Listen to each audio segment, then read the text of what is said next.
우리 옆 사람하고 인사하겠습니다. 주님의 이름으로 사랑합니다. 사랑합니다.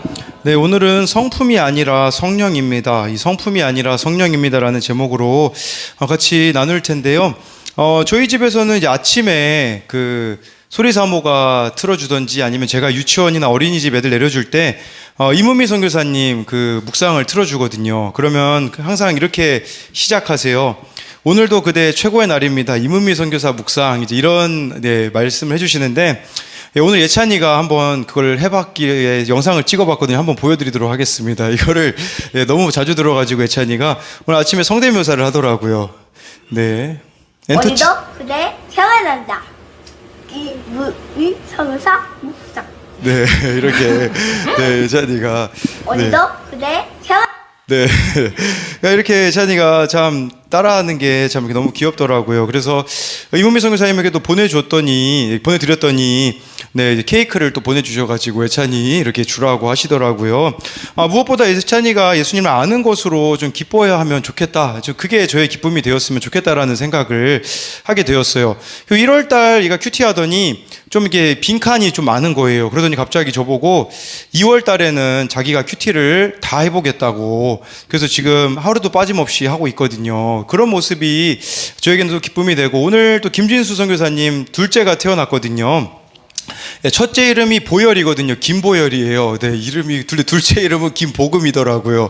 네, 그래서 셋째 나면 이름이 뭐 김성령이 나오려나. 네, 아무튼 뭐 그 이름만 봐도 자녀에게 바라는 게 정말 그 보열에 의지해서 살아가는 거, 또 복음이 전부인 삶을 원한다. 이제 그런 것을 좀 보게 되었어요.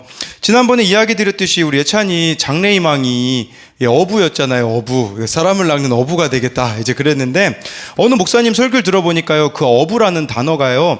바다라는 단어래요. 바다. 우리가 그 놀러 가는 바다 그거래요. 이게 무슨 뜻이냐면 바다는 어떤 것이든지 다 받아들이잖아요. 그러니까 우리가 사람을 낚는, 이 낚는이라고 하면 우리나라 말은 막 낚인다 해가지고 좀 안 좋은 의미로 보이는데 원어로 보면 사람들의 어부라는 뜻이거든요. 이게 무슨 뜻이냐면 어떤 사람이라도 받아내고 수용하는 자가 바로 사람을 낚는 어부, 예수님의 제자라고 할 수가 있는 것이죠.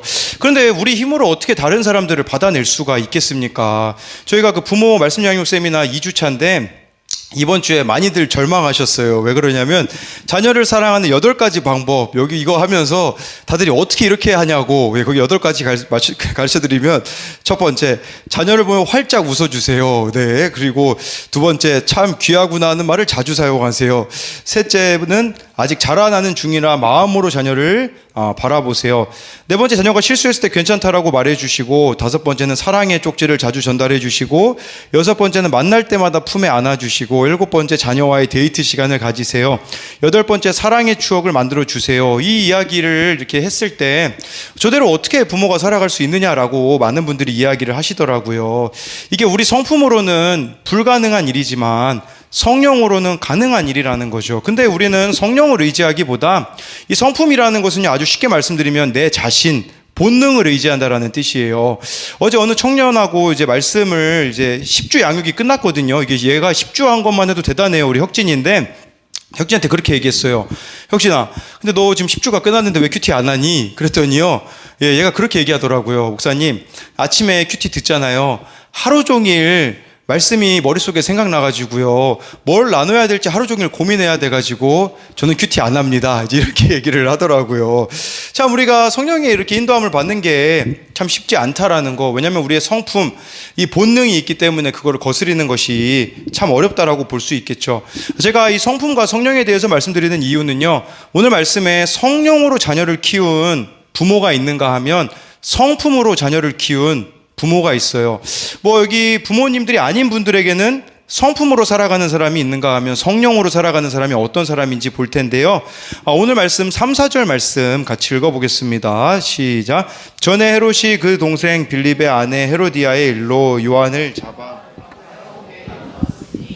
이는 요한이 헤롯에게 말하되 당신이 그 여자를 차지한 것이 옳지 않다 하였음이라. 네, 여기 나와 있는 이 헤롯은요, 누구냐면 예수님이 그 태어나셨을 때 동방 박사들이 찾아갔던 그 헤롯의 아들이에요, 아들. 예, 그래서 헤롯이 아들이 3명이 나눠져가지고 그 사람, 예수님 동방박사 찾아갔던 사람은 헤롯 대왕이었고요. 그 아들 나머지 셋이 이 나라를 쪼개가지고 분봉왕으로 다스리고 있었다고 하더라고요. 그래서 1절에 보니까 분봉왕이라고 나와 있는데 이 아들 3명의 이름은 아켈레오, 안티파스, 빌립이었습니다. 근데 여기 나와 있는 헤롯은 헤롯 안티파스였었어요. 근데 이 배달은 다 형제들인데 또 가족이지만 배달은 가족이 있었는데 헤로디아였었어요. 근데 이 헤로디아는요 원래 그 빌립이라는 사람하고 결혼을 했었거든요. 근데 나중에 이혼을 했어요. 이 빌립하고 헤로디아 사이에서 태어난 아이가 살로메라는 아이였는데 이혼하고서는 또 다른 삼촌이었던 헤롯 안티파스랑 재혼을 한 것이었죠. 근데 이 재혼한 사실이 이게 불륜이잖아요. 그래서 세례 요한은 이것을 침묵할 수가 없어서 4절 말씀에 보면요. 세례 요한이 당신은 그 여자를 차지한 게 옳지 않습니다. 불륜입니다. 라고 세례 요한이 외쳤다라는 사실이에요. 여러분 이거 그냥 여러분 사랑의 반대말이 뭔지 아세요? 사랑의 반대말은요 무관심이거든요. 근데 세례 요한이 이렇게 지금 외쳤다라는 것은 정말로 헤롯 이 안티파스를 헤로디아를 사랑했기 때문이라는 것이죠. 세례 요한은요 사람을 가리지 않았어요. 예, 마태복음 3장 7절에 보면요 바리새인하고 사두개인들을 향하여서도요 독사의 자식들아 라고 이렇게 말씀하셨거든요. 오늘 예찬이가 저보고 저녁을 먹는데 독사가 뭐냐고 이렇게 물어보더라고요. 그래서 독사는 뱀이다. 이제 그랬더니 자식은 뭐냐요? 그래서 네가 자식이지 않냐? 이제 그랬더니 뱀의 자식이라고 세례 요한이 뱀의 자식이라고 이야기해줬다고 하니까요. 예찬이가 그렇게 얘기하더라고요. 세례 요한 선 넘네. 이렇게 얘기를 하더라고요. 그러니까 이게 하지 말아야 될 말 했다. 이제 선 넘는다라고 말하거든요. 왜 세례 요한이 그렇게 선 넘는 말을 했겠습니까? 세례 요한의 목적은 한 사람이라도 더 영혼 구원이 이루어지는 이 성령으로 부모가 양육한 사람은 세례 요한이고요. 그리고 성품으로 양육하고 있는 사람은 누구냐면 헤롯과 여기 나와 있는 헤로디아라고 할 수가 있습니다. 그렇다면 어떻게 세례 요한은 자기가 이런 말을 하면 미움당하고 목숨까지도 빼앗길 수 있는 상황인데 어떻게 이런 말을 그렇게 과감 없이 할 수 있었을까 생각해 봤거든요. 근데요 누가복음 1장을 보니까 답이 나와 있더라고요. 이 세례 요한의 부모님이 나와 있거든요. 먼저 누가복음 1장 41절 말씀을 같이 읽어보겠습니다. 누가복음 1장 1장이 이게 80절까지 있어서 좀 느리는 것 같은데 41절입니다. 시작.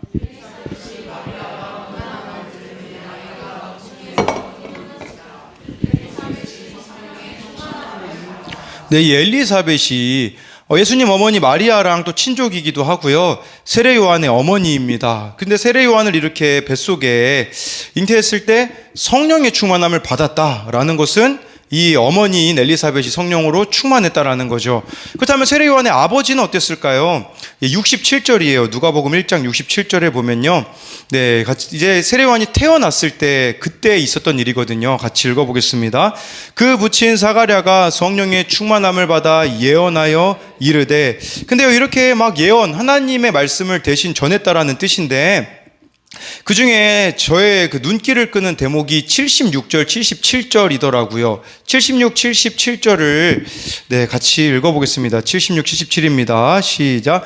이 아이여 내가 지극히 높으신 이의 선지자라 일컬음을 받고 주 앞에 앞서가서 그 길을 준비하여 주의 백성에게 그 죄사함으로 말미암는 구원을 알게 하리니. 그러니까 이 자기 아들에 대해서 하나님이 주신 메시지가 무엇이었냐면 선지자다. 그러니까 선지자로서 하나님의 말씀을 대신 증거해야 된다라는 거. 그리고 77절에 보니까 죄사함으로 말미암는 구원이라는 것은 죄에 대하여서 지적함으로써 그 사람이 천국 갈 수 있도록 회개하고 돌이켜야 되는 그 사명을 감당해야 했다라는 거예요. 이 지금 부모가 성령으로 충만했잖아요. 이렇게 말하고 성령 충만하는 것은 그냥 어떻게 보면 어렵지 않을 수 있어요. 근데요 진짜 이 부모는 성령의 이끌림을 받아서 결단을 해요. 그게 80절에 나와 있거든요. 누가복음 1장 80절입니다. 시작. 아이가 자라며 심령이 강하여지며 이스라엘에게 나타나는 날까지 빈들에 있으니라. 여러분 제가 그 당시 제사장에 대해서 예전에 찾아본 적이 있어요. 제사장의 숫자가 너무 많아가지고요 1년에 12일에서 14일만 일하면 됐다고 하더라고요. 이거 엄청 꿀직업 아니에요? 야, 저처럼 이렇게 매일 새벽기도 안 해도 되고요. 1년에 딱 12일하고 14일만 일하면 1년 먹고 살 수 있습니다. 사가랴가 제사장이었거든요. 가만히 있으면 내 아들이 제사장이 되어서 잘 먹고 잘 살 수 있거든요. 근데요, 성령 충만한 이 부모는 자녀를 빈들로 보냈다라는 거예요. 자기 이 사랑한 아들, 그리고 이 사가랴랑 엘리사벳은 나이가 많아서 아이를 낳았기 때문에 이 세례 요한은 그들에게 있어서는 너무나도 귀한 아들이었을 거예요. 그러나 그 아들을 광야로 내보낼 수 있는, 성령으로 이것이 성품이 아니라 성령에 의한 것이라고 할 수 있지 않겠습니까? 구약에 보면 또 그런 인물도 있잖아요. 한나도 마찬가지지 않습니까? 자녀가 생기지 않았을 때, 사무엘을 주셨을 때 젖을 떼자마자 이 아이를 보낸다라는 것은 참 고통스러운 일이 아니었겠습니까? 성령으로 지금 자녀를 키우고 있는 이 세례 요한의 부모의 모습을 볼 수가 있어요. 어느 목사님의 설교를 들었는데요, 사당 쪽에서 목회하시는 목사님인데 아들이 서울대 졸업반이었다라고 해요. 근데 어느 날 예배를 마치고서는 이 아들이 아버지에게 할 이야기가 있다고, 아버지가 목사님이죠, 잠깐 보자고 했다고 해요. 무슨 이야기인지 들어보니까 아들이 이렇게 얘기했대요. 아버지, 아무래도 이번 학기만 학교에서 열심히 공부하고 제가 선교사로 나가야 될 것 같아요. 신학교에 들어가야 될 것 같으니 다음 학기부터는 이제 신학대학원을 들어가겠습니다 라고 하자 아버지의 첫 마디가 이거였다라고 해요. 목사님인데 왜 하필 너냐 이렇게 이야기했다고 해요. 그래서 아버지가 그래도 명색이 목사님인데 기도 좀 같이 해보자고 해서 나중에 기도하고 또 만나자고 했다고 해요. 근데 이 아들이요, 주변 사람들에게 다 이제 기도 요청을 했다고 해요. 이제 선교사가 되고 싶은데 이것에 대해서 기도해 주십시오라고 했을 때 10명 중에 10명이 이렇게 대답했다고 해요. 아깝지 않니? 너 서울대 나오기만 하면 찬란한 인생이 기다리고 있는데, 좋은 과에 성적도 좋은데 너 아깝지 않겠니? 너의 인생이라고 모두가 다 그렇게 이야기했다고 하더라고요. 그런데요, 이 아버지와 그렇게 기도 시간을 갖고서는 만나서는 나중에 이 아들이 아버지에게 그렇게 이야기했다라고 하더라고요. 아버지 아세요? 진짜 영광을 만난 사람은요, 아까운 게 없는 것 같아요. 저 신학교 가서 선교사로 복음 전하다가 죽을랍니다 라고 이렇게 이야기를 했을 때 이 아버지 목사님이 너무 부끄러웠다라고 이야기를 하더라고요. 진짜 영광을 맛보면, 진짜 사랑을 맛보면요, 이처럼 아까운 게 없어지게 되는 것이죠. 이게 성령으로 가능해지는 일이 아니겠습니까? 이 성령으로 자녀를 키운 세례 요한의 부모와 또 성령으로 살아갔던 세례 요한과는 달리요, 성품으로 키웠던 부모가 오늘 말씀에 나오는데요, 헤롯 안티파스와 헤로디아는요, 자기 성품으로 자녀를 키웠어요. 제가 성품이라고 국어사전에 찾아보니까요, 사람의 성질이나 됨됨이 타고난 본성이라는 뜻이 있어요. 근데 제가 보니까요, 착한 성품은 없는 것 같아요. 왜 그러냐면요, 여러분 남자분들은 아실 거예요. 군대 가면요, 뭐 착한 성품 같은 거 없습니다. 저만 봐도 저 살려고 다른 사람 이렇게 부조리로 고통당하고 있는데 외면했던 사람이 바로 저거든요. 그러니까 지금 환경이 그냥 착해 보일 뿐이지, 상황이 그냥 착해 보일 뿐이지, 우리 본성이 다 악하기 때문에 착한 성품이라는 것은 존재하지가 않는다라는 것이죠. 이 성품으로 자녀를 키우는데요, 이 세례 요한은 헤롯 가정이 정말 이 본성이 깨지고 성령으로 바꿀 수 있는 기회를 주고자 죄에 대하여서 지적했잖아요. 그런데 이 기회를 놓치는 헤롯 안티파스는 어떤 반응을 보입니까? 세례 요한을요, 감옥에 가둬주잖아요. 그리고 헤로디아는요, 세례 요한을 죽일 기회만 엿보고 있어요. 우리 6절부터 8절까지 말씀을 같이 보도록 하겠습니다. 시작. 지금 헤롯의 생일이 되어 헤롯이 맹세로 그에게 무엇이든지 달라는 대로 주겠다고 약속하거늘 그가 제 어머니의 시킴을 듣고 이르되 세례 요한의 머리를 소반에 얹어 여기서 내게 주소서 하니 9절까지요. 왕이 근심하나 자기가 맹세한 것과 그 함께 앉은 사람들 때문에 주라 명하고, 헤롯이 생일을 맞이하여서 이렇게 기뻐하고 잔치를 베풀고 있는데요, 헤로디아가 그 딸 이 살로메에게 춤을 추게 합니다. 그러니까 너무 기뻐가지고 마가복음에 보면요, 내가 원하는 게 뭐냐? 나라의 절반이라도 주겠다. 이제 헤롯이 그렇게 얘기하거든요. 그때 헤로디아가요, 자기 딸에게 뭐라고 이야기하냐면 세례 요한의 목을 달라고 해라, 이렇게 이야기를 해요. 감옥에 있는 세례 요한을 죽여달라고 하는 거죠. 그리고 헤롯 왕도 그것을 동조하잖아요. 그러니까 오늘 저는 이 말씀이 좀 끔찍하게 여겨졌던 것은 무엇이냐면 11절 말씀이 끔찍하더라고요. 우리 11절 말씀 같이 볼까요? 시작. 그 머리를 소반에 얹어서 그 소녀에게 주니 그가 자기 어머니에게로 가져가니라. 이 소녀라는 단어가요, 헬라어로요, 12살쯤 되는 아이예요. 그러니까 우리로 말하자면 한 초등학교 5학년짜리 아이에게 세례 요한 그 목을 담아다가 들고서 어머니에게 가져주는 이 소녀의 모습을 보면 얼마나 끔찍합니까? 제가 이 소녀라는 단어를 헬라어로 찾아봤거든요. 한 군데가 더 나오더라고요. 어디냐면 마태복음 9장 24절이에요. 마태복음 9장 24절에 보면 이 소녀라는 단어가 헬라어에 딱 2번 쓰였는데, 예, 거기에 나와 있어요. 24절 같이 읽어보겠습니다. 시작. 이르시되 물러가라, 이 소녀가 죽은 것이 아니라 잔다 하시니 그들이 비웃더라. 이 소녀는 누구냐면요, 회당장 야이로의 딸입니다. 이 회당장은요, 그 당시에 유대인들 중에 지도자급에 속했거든요. 근데 자기 딸이 죽어가지고요, 예수님에게 와서 엎드려서, 회당장이 예수님 앞에 나오는 거 보통 일이 아니거든요.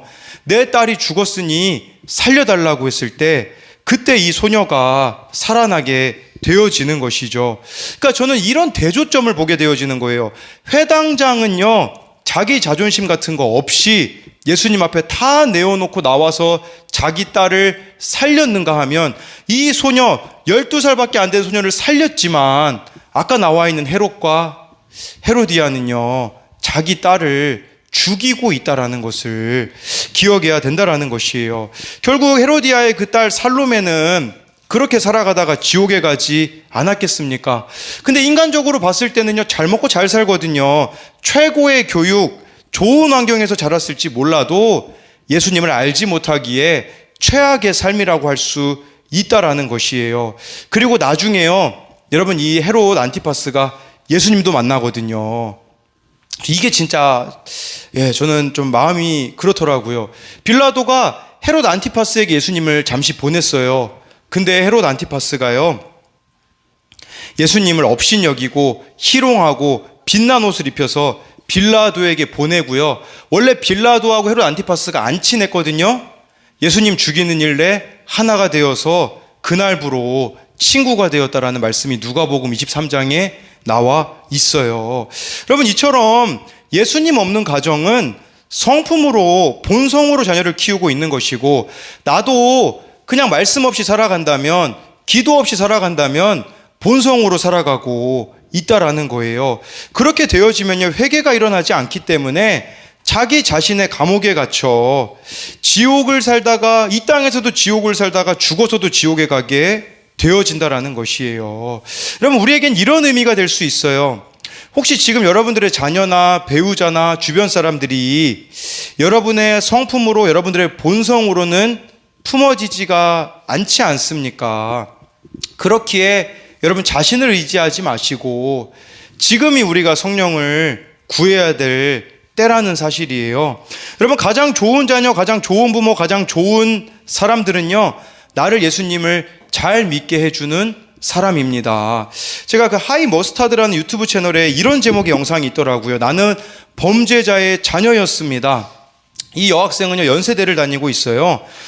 근데요, 그 방송에 나오는 게 쉽지가 않았다고 해요. 왜냐하면 아버지도 어머니도 수감자였기 때문이에요. 이렇게 수감자 자녀라는 것을 밝힐 때 그게 쉽지가 않았다라고 하더라고요. 아버지는 도박 중독이었고, 어머니가 재판 중이었다라는 걸 알았을 때는 중2였고요. 그래서 결국 중2 때 이 아이는 고아원으로 보내지게 됩니다. 부모님이 다 수감 중이셔서요. 케어해 줄 사람이 없고 보육원에 맡겨졌는데 친구들에게는 말할 수 없어서, 네, 자신을 완전 숨기고 살았다고 해요. 보육원에 살고 있다는 거, 부모님이 수감 중이라는 거, 그것을 숨기기 위해 엄청 이야기를 만들어냈다고 해요. 친구들이랑 대화하면 일부러 엄마 이야기를 이렇게 만들어내가지고 자기 부모가 수감 중이라는 것을 숨겼다고 하더라고요. 그러니까 이 아이는 자기의 가치가 없는 거예요. 나는 왜 이 세상을 살아가야 되지? 고등학교에 외고에 들어갔는데 거기서 자신의 가치는 공부를 잘해야 된다라고 학교에서 이야기를 해줘서 너의 가치는 성적이야 라고 가르쳤고, 그래서 그게 자신의 가치를 증명할 수 있는 유일한 길이었다고 해요. 그래서 남들이 보기에는 너무 멋있고 좋은 명문대에 들어가서 친구도 사귀었지만 사실 깊은 내면에는 공허함과 한 명도 자신의 진실한 이야기를 해줄 친구가 없다라는 것으로 인하여 괴리감을 느꼈다고 하더라고요. 이 아이에게 있어서는요, 어머니를 엄청 싫어하고 연을 끊고 살고 싶었다고 하더라고요. 엄마와 아빠가 나의 보호자, 나를 사랑해주는 사람이 아니었기 때문에 어떻게 사랑하는지도 사랑받는지도 몰랐고 인생이 전혀 행복하지 않았다라고 해요. 그런데요, 이 아이가 그런 고백을 하더라고요. 예수님을 인격적으로 만나게 되면서 처음으로 자신은 사랑이라는 것을 느꼈다고 해요. 결국에 공부를 열심히 했던 거, 학교 다닐 때 거짓말하면서 자신을 숨겼던 거 다 미움받기 싫어서 사랑받고 싶어서인데 존재만으로 사랑받을 만하고 존재 자체가 존귀한 자라는 것이 깨달아지면서 자기 부모님을 용서하게 되었다라고 하더라고요. 그 영상 마지막에요, 어머니가 이제는 출소하셔서 살고 계시는데 편지랑 선물을 들고 찾아가서 편지를 읽어주는데 그렇게 이 편지에 적었더라고요. 엄마 안녕하세요. 저는 사실 엄마가 갑자기 수감되시고 그 과정 가운데 혼자 버티느라 조금 힘들었습니다. 그런데 지금 돌아보니 제가 생각하기에 저의 가장 약점이라고 여겼던 부분들이 지금은 저의 가장 강력한 장점이자 저만의 스토리로 사용되고 있어요 라고 이야기를 하더라고요. 이 부모가 최고의 부모라고 할 수 있어요. 왜 그러냐면요, 이 아이가 물론 힘든 것은 있었지만 결국은 예수님을 믿게 해준 부모이기 때문이라는 것이겠죠. 여러분, 나를 가장 힘들게 하고 있는 그 대상이 예수님을 잘 믿게 해주는 최고의 사람이자 이제는 내 성품을 내려놓고 성령으로 살아가라고 나에게 보내주신 사람이라는 것을 기억해야 된다라는 것이에요. 12절 말씀 우리 읽어보도록 하겠습니다. 시작.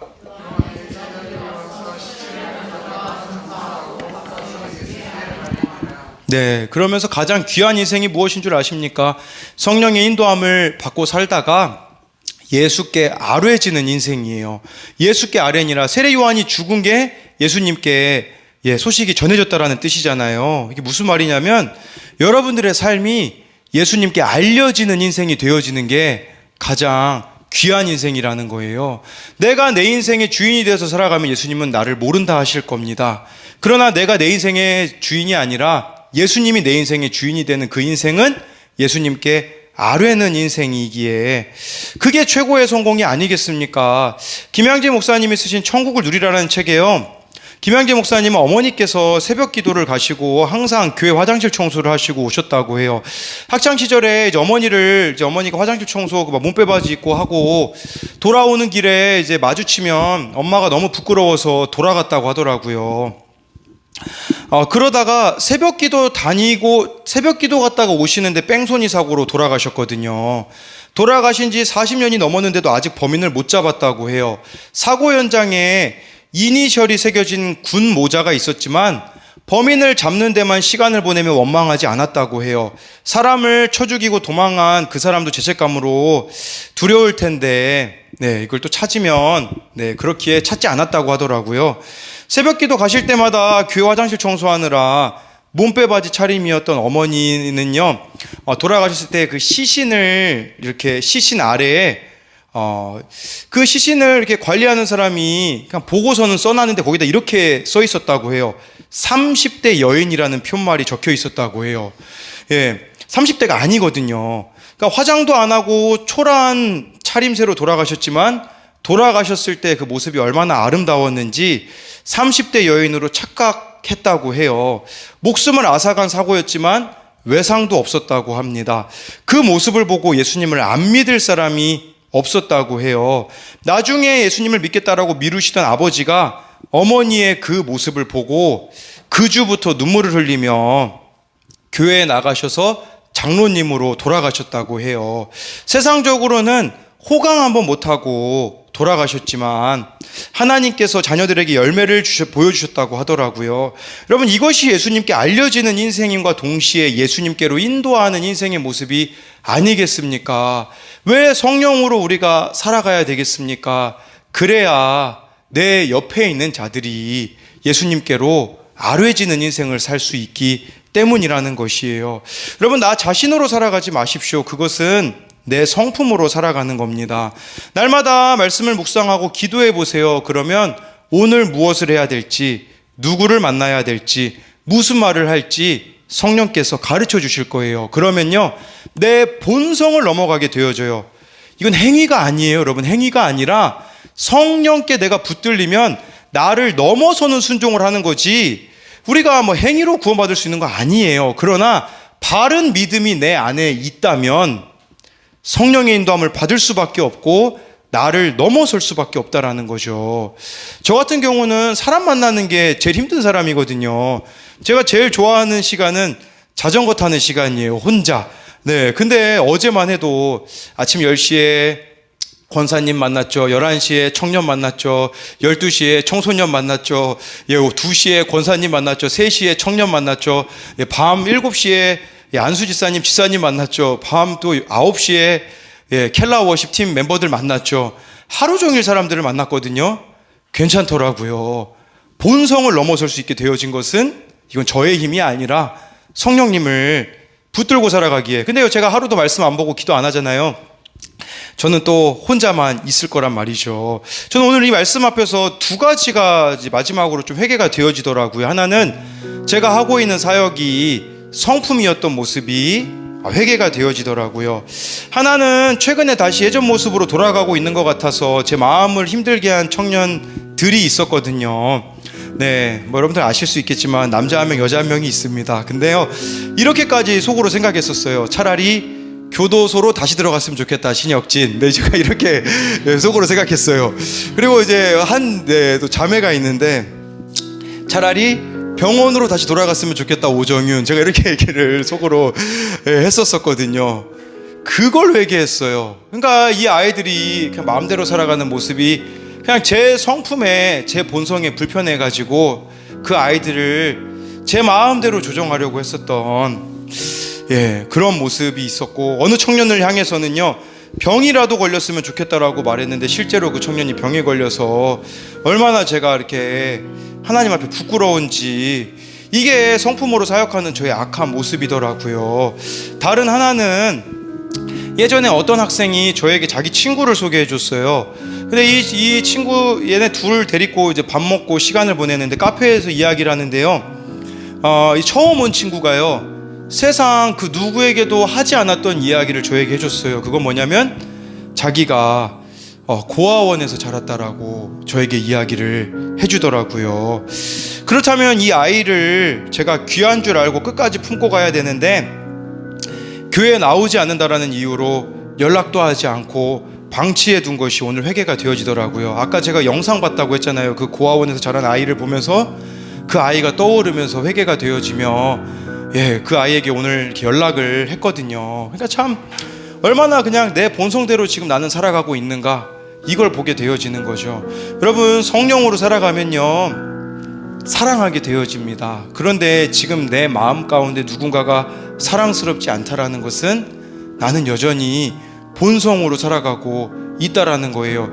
제가 또 이제 권사님들 연세가 한 70, 80 되시는 분들에게 인기가 많거든요. 저만 보면 막 이야기를 1시간씩 막 하세요. 그래서 제가 청소년들보다 인기가 더 많은 것 같아요. 네, 그래서 이제 근데 제가 보니까요, 남자분이 혼자 사시는 집과 여자분이 혼자 사시는 집이 달라요.